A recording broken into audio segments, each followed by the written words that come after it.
Shiroyama's conviction was also signed by Kujo-Sara, just like Ryuji's.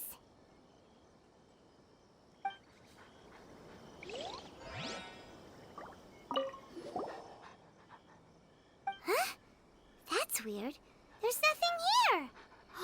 This must be some of the false information that Hazel told us to look out for.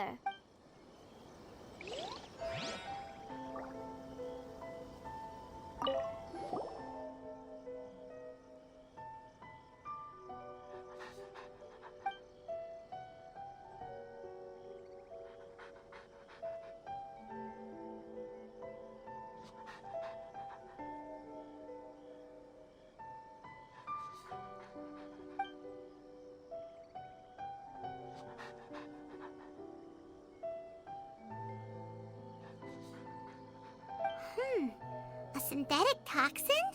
What's that?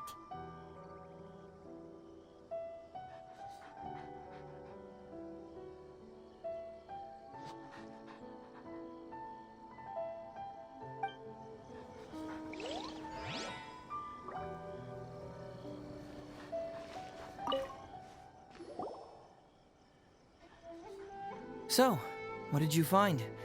Have you come to a conclusion?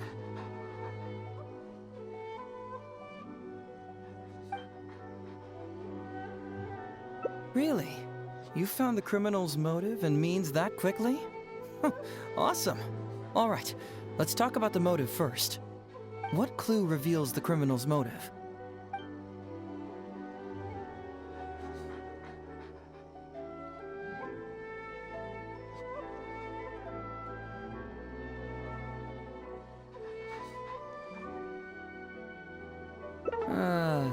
Just Shiroyama's testament? Though it does have the confession of his motives, this alone is not enough. We need evidence to prove what he's...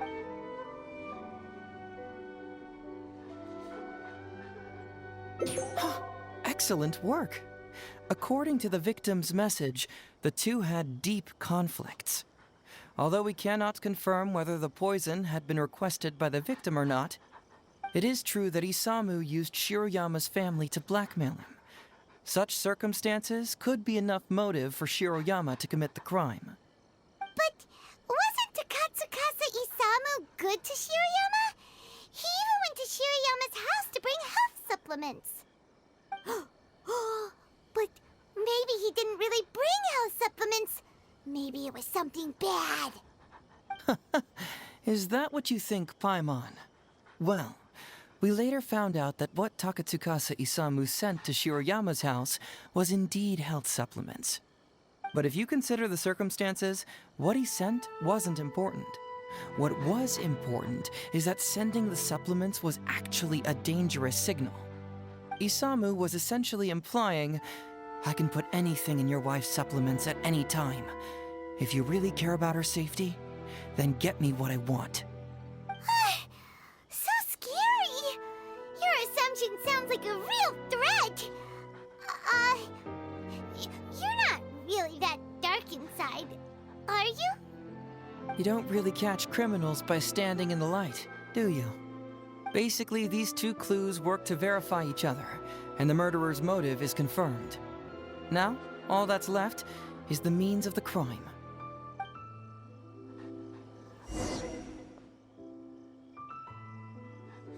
Next, which clue confirms the criminal's means? So, what did you find? Have you come to a conclusion?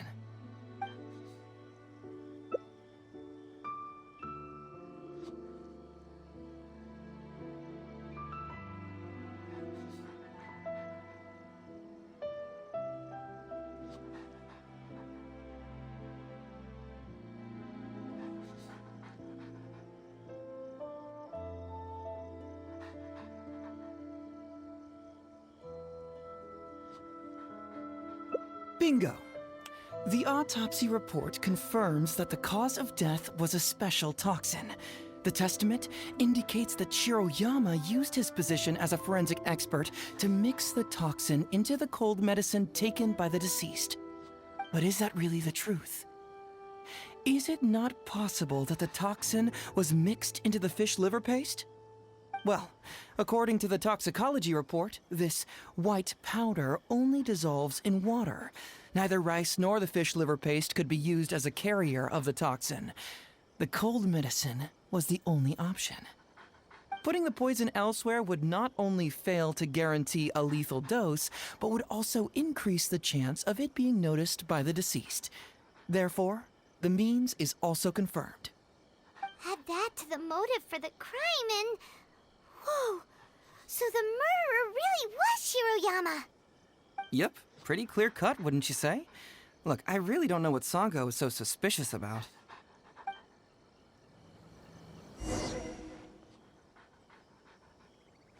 Yeah, it's pretty clear cut. Huh. You could say it's almost too clear cut. Oh? Well, let's hear them. Maybe I have answers. What's bugging you?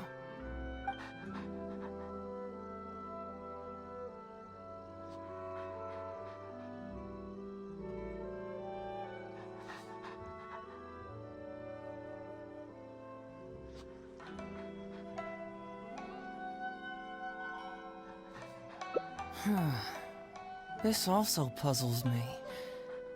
Maybe someone doesn't want us being privy to the content inside, or maybe Shiroyama tore a bunch of pages out by accident. But regardless, this isn't essential to the case. Like I said before, a lot of what comes up in an investigation is irrelevant information. The crucial elements are Shiroyama's motive and means, which we have established.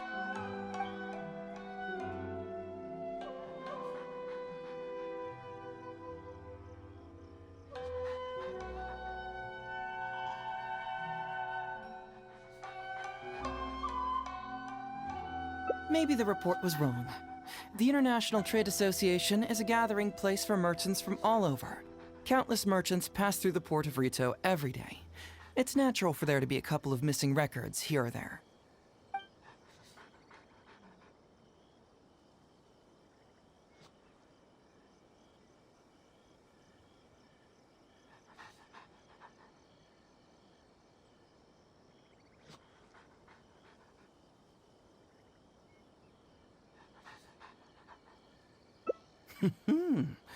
Very nice. Top marks for attention to detail. It doesn't have any real bearing on the case, but let me explain how that works for you. So, why would Madame Kujo-Sara sign one conviction sentencing Ryuji to temporary incarceration awaiting trial, and another conviction sentencing Shiroyama to death?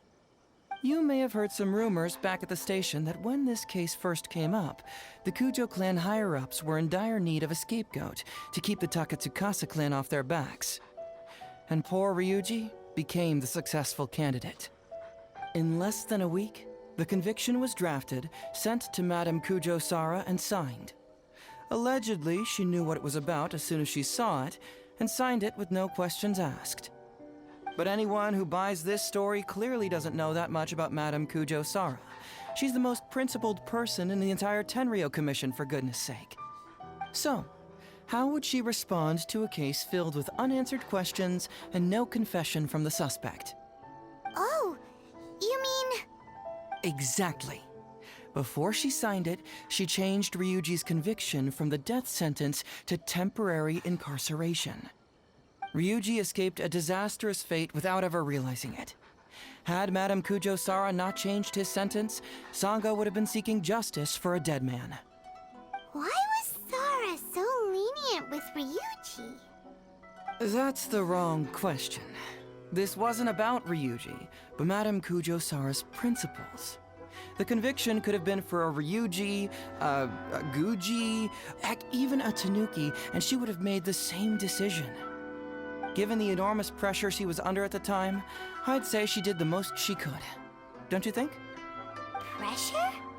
Really? Was someone higher up putting pressure on Sara? The pressure came from all sides.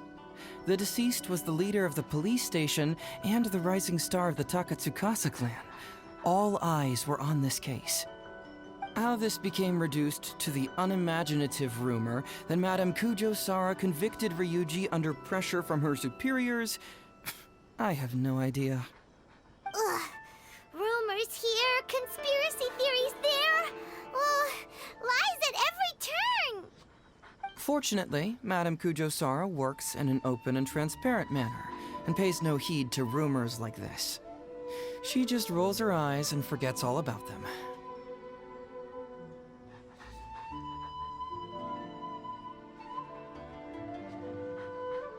Just because she has never publicly clarified the truth doesn't mean she was hiding anything. So when I asked her about it, saying it was relevant to a case I was working on, she just told me how it was.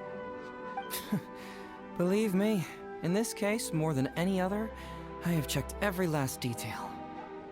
Well, I've answered all your lingering questions, and you've checked all the material the police station has, so what do you think? Case closed? Paimon still feels like something doesn't add up. But then again, Hazel did give us all the files the police station had. Ugh, this is annoying. I don't follow. Enlighten me.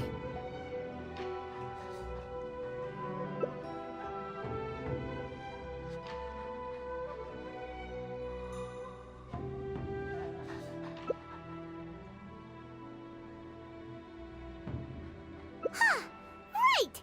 Why do you keep emphasizing police station every single time? You tell me. Why do I keep emphasizing police station every time?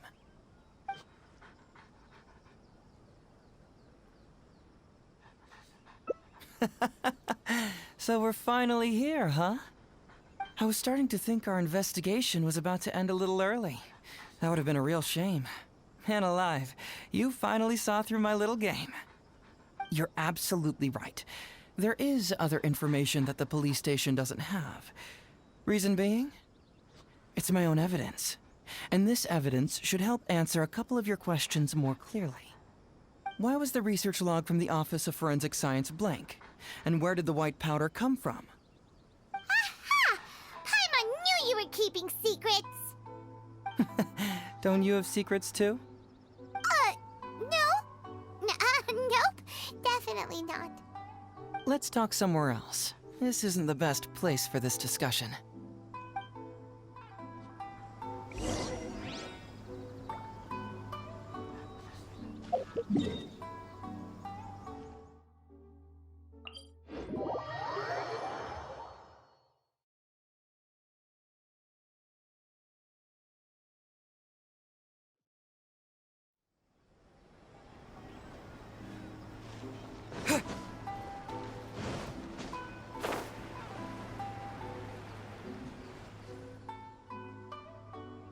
This is a quiet spot. Let's talk here. All right. Here's the secret I've been keeping all along. The torn-out pages from the research log of the Office of Forensic Science. Great! But Paimon can't believe you kept this a secret all this time! It's not like you think. I wasn't the one who tore out the pages. Look, just read it over first.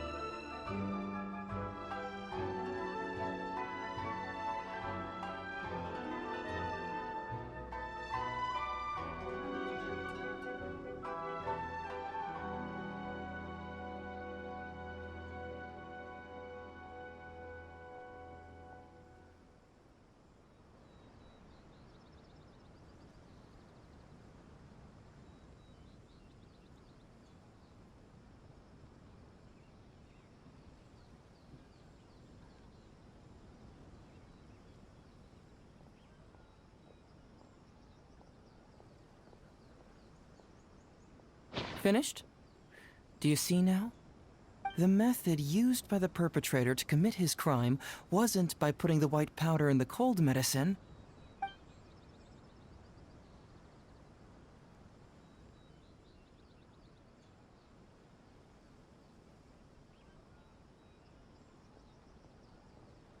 That's correct. The white powder was Shiroyama's invention.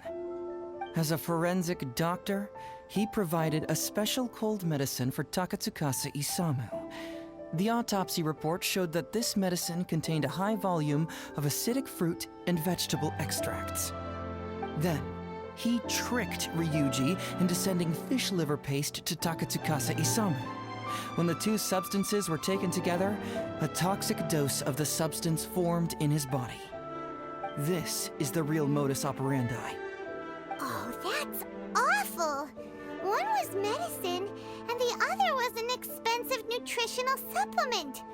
Both completely harmless. True, both are harmless on their own, but when combined, poof, that's it. It was not him who wanted to hide it, but the person pulling the strings behind him. Huh. You mean there was someone else pulling the strings? Aren't you curious where I found these pages from the research log? It was in Kujo Takayuki's secret warehouse. After I found the missing pages, I did some digging around and found out that Shiroyama had worked for Kujo Takayuki before joining the police station.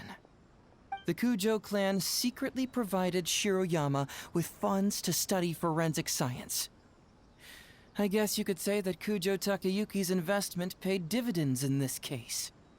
Of course, I had only learned all of this after the Vision Hunt decree came to an end. Kujo Takayuki had lost his grip on power, and the Tenryou Commission was undergoing a general reshuffle. To avoid coming under suspicion, Madame Kujo Sara put me in charge of building a case against Kujo Takayuki. I found a huge stash of fish liver paste in his secret warehouse. Nothing hugely incriminating about that, of course, but I still took the trouble to open each and every package until finally, I had to concede that this really was just a huge stash of fish liver paste. But then, underneath the floor tiles, where the fish liver paste was stacked, I found a secret compartment with this torn-off research report lying inside. So it was him who wanted to frame Ryuji all along. What a nasty piece of work. Let's review the whole case from the top. First, Takatsukasa Isamu, for whatever reason, noticed Shiroyama's talent as a forensic doctor and asked him to develop a special poison on his behalf. But Shiroyama was already working for the Kujo clan, so he refused. Takatsukasa Isamu wasn't about to take no for an answer, and that's where things took a dark turn. He twisted Shiroyama's arm by making a veiled threat to harm his family. All Shiroyama could do was to secretly report everything to Kujo Takayuki.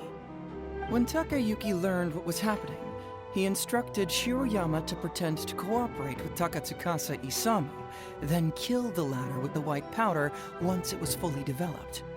Meanwhile, Ryuji's only role in this case was to deliver the fish liver paste to Takatsukasa Isamu on Shiroyama's orders, completely unaware of the fact that he was being used as a pawn and that this was a key ingredient needed to create the poison.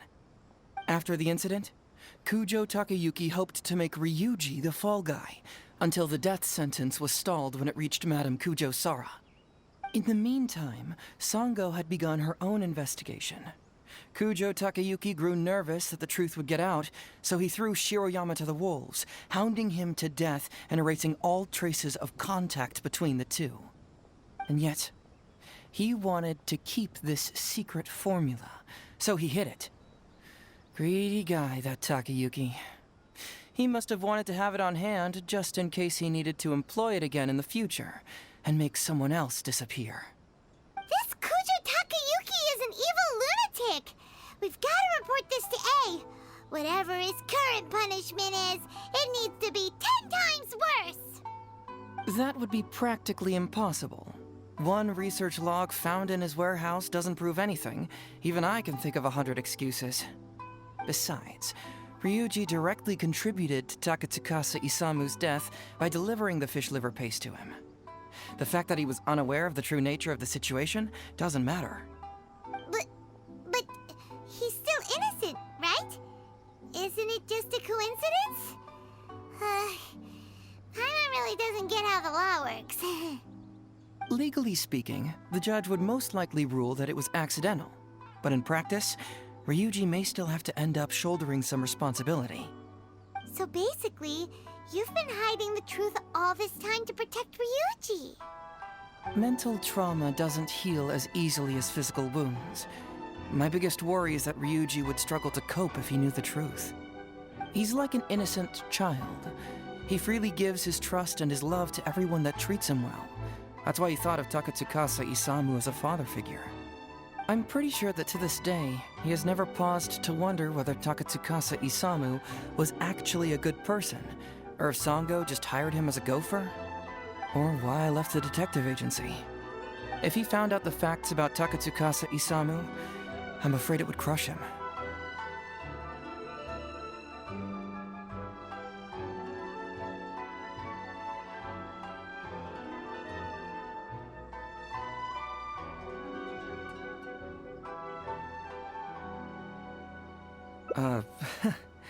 Well, as you can see, I'm a little less confident than people might think.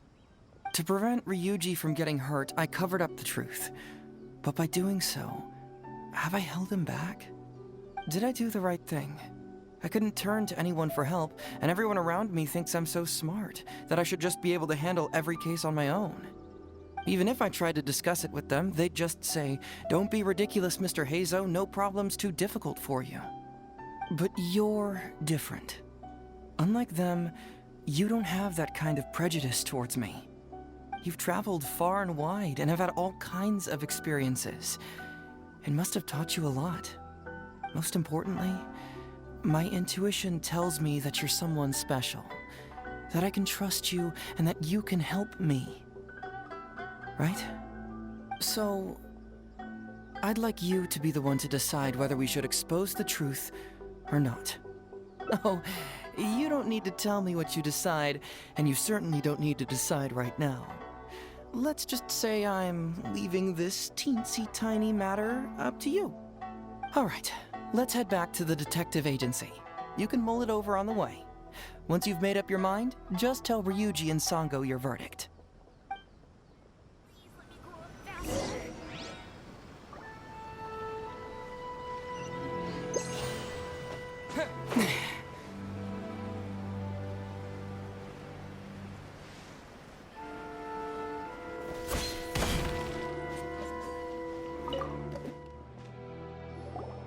Hey, Traveler.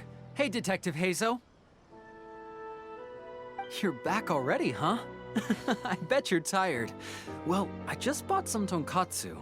Care to join me? There's plenty for everyone. We'd love to. But wouldn't you like to hear the results of our investigation first? No matter what you were able to find, it's all in the past and won't ever change. So I think we'd better chow down first. Besides, if Sango's not happy with the results, we might not have anything to eat later. Come on, Ryuji, pipe down. Let's hear the Traveler's conclusion first. Okay then.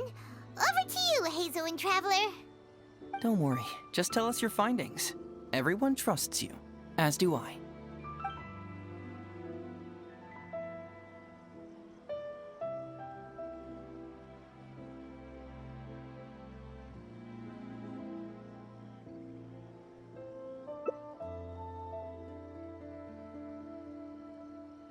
But how? How could this be? Huh. So, that's what really happened? Ryuji, I know it's hard to accept, but... Wait a minute. Sorry, I have quite the stomachache. Sango, can I take the day off? Sure, of course. Take the week if you need it. Oh, Paimon hopes Ryuji will be okay. I didn't expect things to turn out like this. Just give him some time to himself. I think he'll eventually come to accept it. I'm still a little worried, though. What if he doesn't come to work tomorrow? Then we'll go to him. Don't you worry about that, Sango. You need some time to process all of this, too.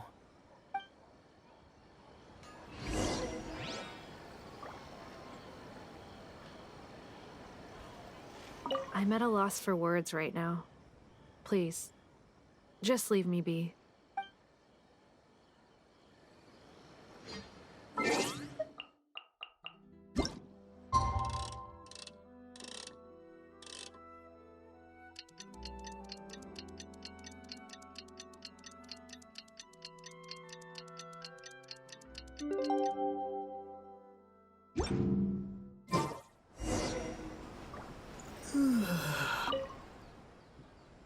Ah, you're here. Don't worry. Ryuji came earlier this morning. I guess he can handle a lot more than I had thought. I was honestly worried he'd suffer a breakdown. But as of today, it seems he'll be fine. He went over to Natsuke Nogen Crafts to buy something. Let's go find him then. Shall we? Before you go, Heizo, I kind of understand now what you meant when you left. Oh, really? I'm happy to hear you say that. All right, time to find Ryuji.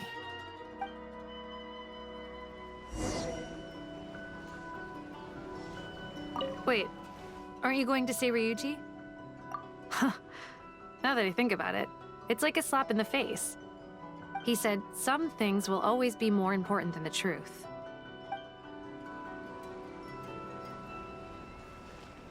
Wait, aren't you going to say Ryuji? Huh. Now that I think about it, it's like a slap in the face. He said, some things will always be more...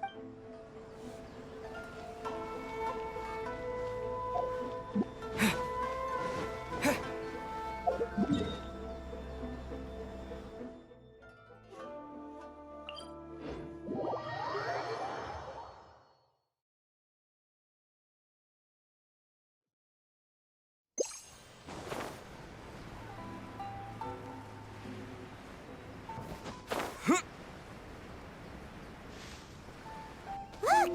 There's Ryuji! With a little kid, too! Is he buying our toys?